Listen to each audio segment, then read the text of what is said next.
En marge des 72 heures du livre, les sorties littéraires se multiplient en Guinée. Pour accompagner ce projet, nombreux sont les écrivains qui se font remarquer à travers les publications des œuvres. Parmi eux, Sori Dansoko, titulaire d'un diplôme en lettres modernes, l'homme fait écho de son roman intitulé « L'espoir s'effondre », un ouvrage qui raconte les traditions mandingues et les séquences des relations humaines. Il tourne autour de la démocratie, en ligne de mire la transformation sociopolitique d'un pays imaginaire, appelé Moussodou. En 1990, il y a eu le multipartisme en Afrique. Et à la suite de ça, on a constaté une grande euphorie, une grande joie chez les populations. Mais quelques années après, on a constaté que cette démocratisation est en train de créer les conflits entre les ethnies, entre les membres d'une même famille.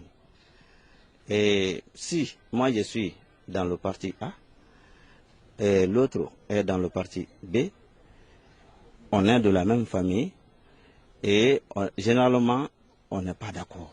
Cet ouvrage de 282 pages souligne les problématiques de l'éducation, l'environnement et la couche juvénile. Un récit recueilli dans la peau des conteurs mandingues qui rend compte des sentiments les plus profonds de l'Africain.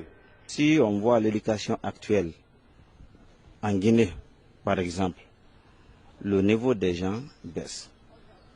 Et c'est très grave. Si l'éducation n'est pas sérieuse dans un pays, le pays-là ne peut pas se développer. Évidemment, dans le livre, il y a la question de l'environnement. Si on regarde un peu, la Guinée est un pays minier. Comment les gens exploitent.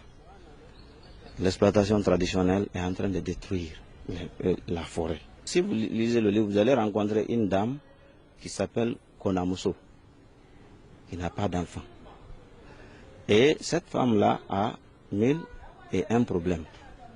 Parce qu'elle est considérée comme sorcière, comme ceci, comme cela.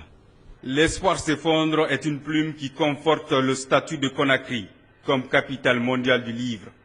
Publié en 2015 par Eddy Livre en France, ce roman est disponible sur le net et à l'Harmattan Guinée.